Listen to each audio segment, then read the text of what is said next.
SLV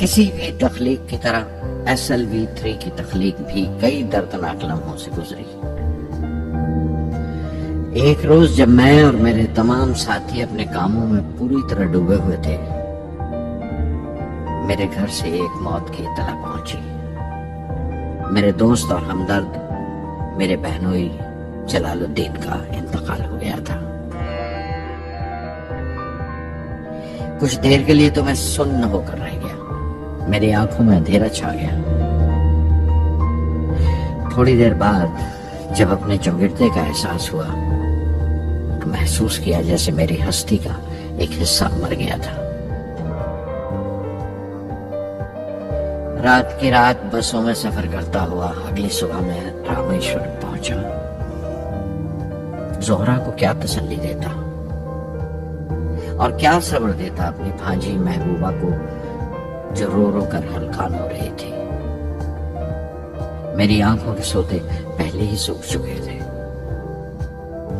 تھمبا لوٹ کر بہت دنوں تک سارا کام کاج، ساری مصروفیت بےمانی لگنے لگی۔ بہت دنوں تک بہت ملال لگا، سب بےمانی لگتا تھا۔ پروفیسر دھون دیر دیر تک حوصلہ دیتے تھے، کہتے SLV پر جیسے جیسے کام آگے بڑھے گا مجھے صبر محسوس ہوگا اور یہ مایوسی کم ہوتے ہوتے گزر جائے گی۔ 1976 میں میرے ابا زین العابدین 102 سال کی عمر میں وہیں رامیشورم میں انتقال فرما گئے۔ 15 پودے پوتیاں چھوڑ کر گئے تھے پیچھے اور ایک پڑپوتا۔ دنیاوی طور پر وہ صرف ایک اور بزرگ کی موت تھی۔ کوئی بڑا ماتم نہیں ہوا، جھنڈا نہیں اتارا گیا، نہ اخباروں نے سیاہ حاشیے دیے، نہ سیاستدان تھے وہ، نہ ودوان کوئی، نہ کوئی بڑے سرمایہ دار، ایک سیدھے سادے انسان تھے، فرشتہ صفت، اور ہر اس بات کی وجہ تھے جو دانائی اور پارسائی کی راہ دکھاتی ہے۔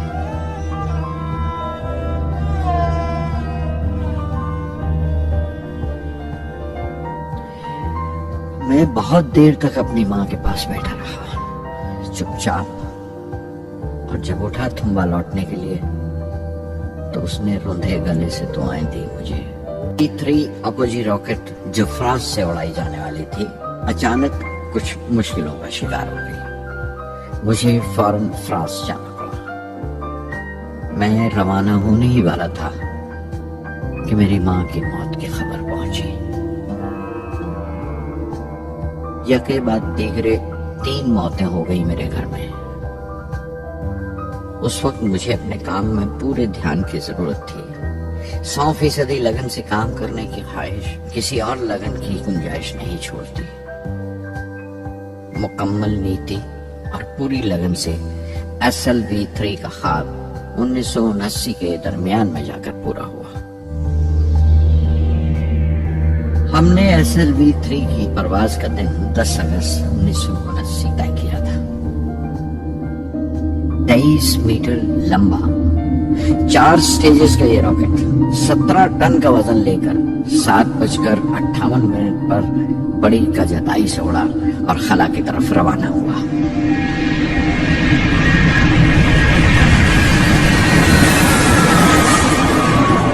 پہلی سٹیج ہر طرح سے پختہ نکلی اور بڑے آرام سے راکٹ دوسری سٹیج میں داخل ہو گیا۔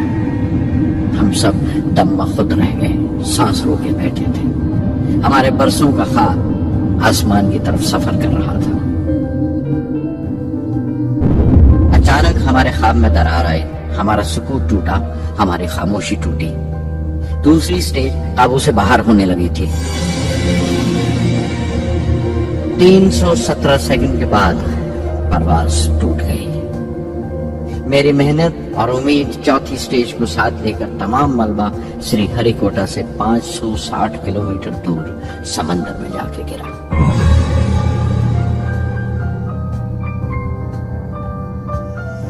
اس حادثے سے ہم سب کو سخت صدمہ پہنچا۔ میں غم و غصے سے بھر گیا، نچڑ گیا، بالکل جسمانی طور پر بھی اور ذہنی طور پر بھی۔ میں سیدھا اپنے کمرے میں گیا اور بستر میں دھس گیا۔ میں نے اپنے کندھے پر ایک دلاسے کا ہاتھ محسوس کیا تو آنکھ کھولی۔ دوپہر ڈھل چکی تھی، شام قریب تھی۔ ڈاکٹر برہم پرکاش میرے سراہنے بیٹھے تھے۔ ان کی اس ہمدردی نے چھو لیا مجھے۔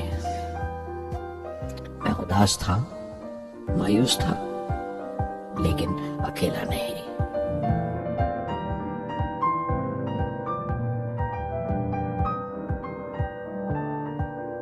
ہر شخص تکنیکی جمع تفریق اور بحث مباحثے کے بعد مطمئن ہو چکا تھا، سنتشٹ ہو چکا تھا، لیکن مجھے اطمینان نہ آیا اور مسلسل بے چین رہا۔ میں بے ساختہ کھڑا ہو گیا اور اعتراف کیا پروفیسر دھون کے سامنے، سر میرے ساتھیوں کو ناکامیابی کی وجہ دریافت ہو جانے سے اطمینان ہو گیا، لیکن میں اسے کافی نہیں سمجھتا۔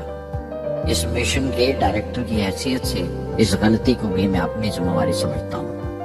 SLV3 کی ناکامیابی کی ذمہ داری میری ہے۔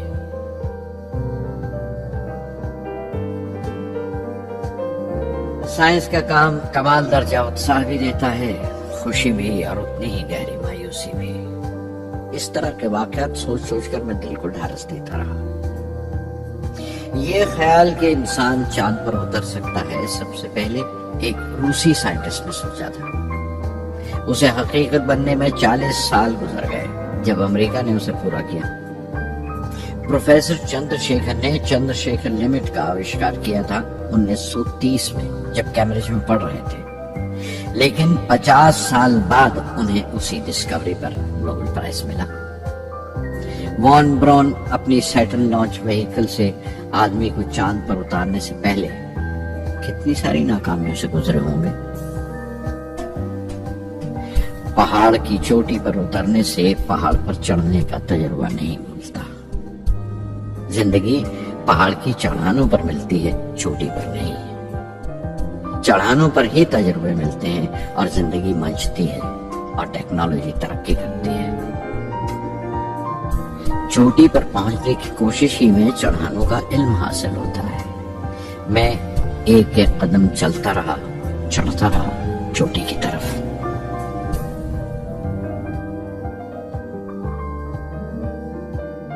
SLV3 کی اڑان سے 30 گھنٹہ پہلے 17 جولائی 1980 کے دن اخباروں کی سرخیاں طرح طرح کی رائے اور اندازوں سے بھری ہوئی تھی۔ زیادہ تر رپورٹرز نے پہلی SLV کی اڑان یاد دلائی تھی کہ کس طرح وہ راکٹ فیل ہو گیا تھا اور اس کا ملبہ سمندر میں جا کر گرا تھا۔ کچھ لوگوں نے تو دیش کی دوسری خامیوں کا ذکر کرتے ہوئے بھی اسے SLV3 سے جوڑ دیا تھا۔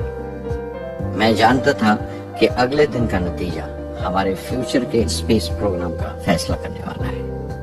مختصر یہ کہ ساری قوم کی نظریں ہم پر گڑی ہوئی تھی۔ 18 جولائی 1980 صبح 8:03 پر ہندوستان کا پہلا سیٹلائٹ لانچ وہیکل اڑا۔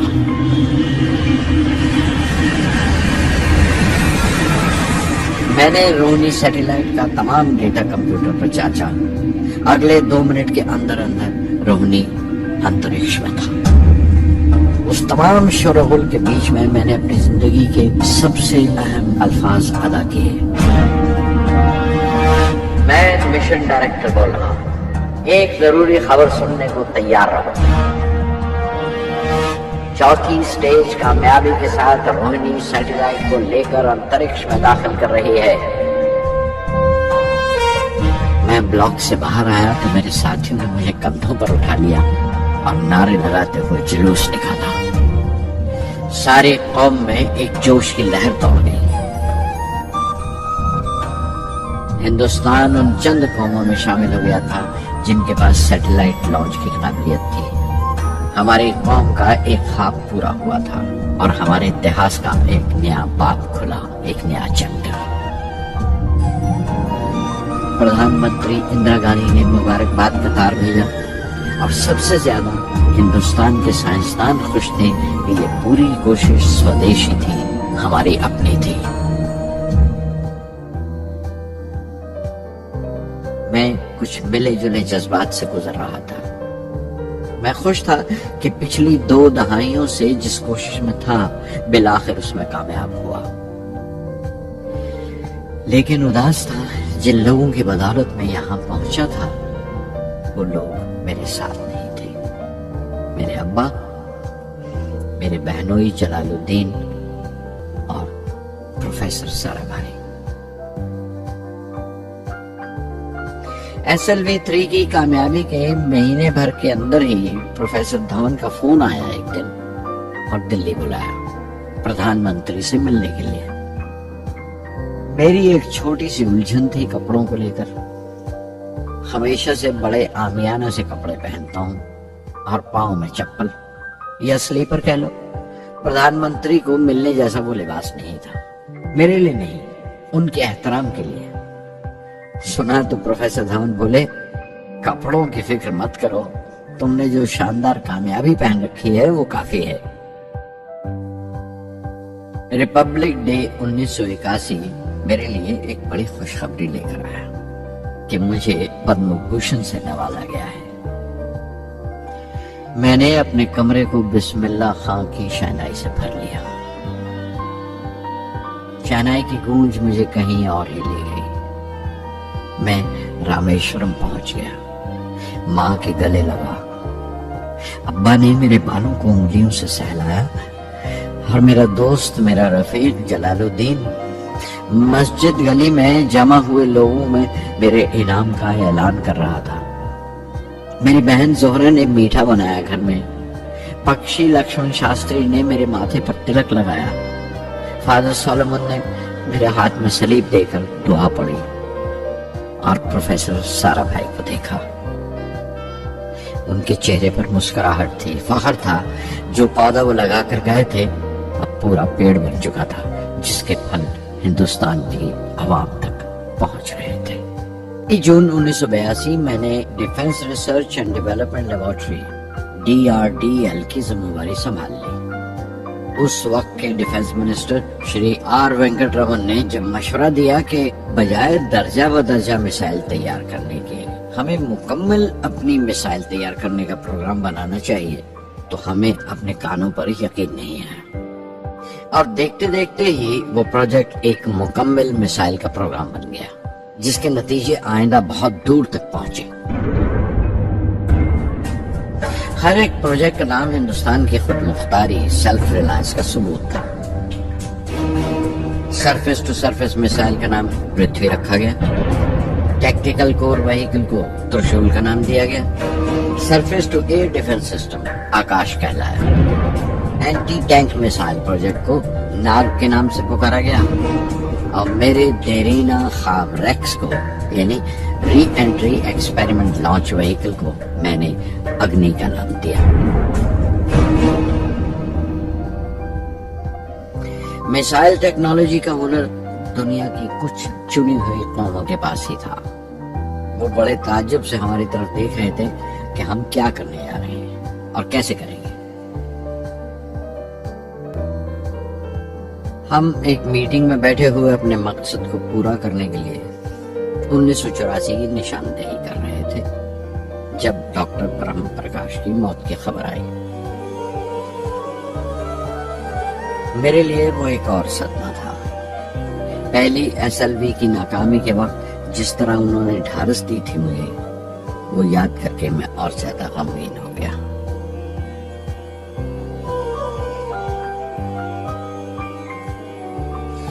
پروفیسر سارا بھائی اگر VSSC کے نرماتا تھے، بنانے والے تھے، تو ڈاکٹر برہم پرکاش اس کے عامل تھے، ایگزیکیوٹر تھے۔ ان کی ونمرتا نے مجھے بڑی حد تک نرم کر دیا اور میں نے اپنی تند مزاجی پر کافی قابو کر لیا۔ ان کی حلیمی صرف اپنی خوبیوں تک ہی محدود نہیں تھی، بلکہ اپنے سے چھوٹوں کو عزت دینا بھی ان کی عادت میں شامل تھا۔ ان کے برتاؤ اور سلوک میں یہ بات نظر آ جاتی تھی کہ کوئی شخص بھی خامیوں سے خالی نہیں ہے، یہاں تک کہ افسر بھی، لیڈر بھی، رہنما بھی۔ وہ بہت بڑے دانشور تھے۔ ایک کمزور سے شریر کے اندر ان میں بچوں کی سی معصومیت تھی۔ مجھے وہ ہمیشہ سائنسدانوں میں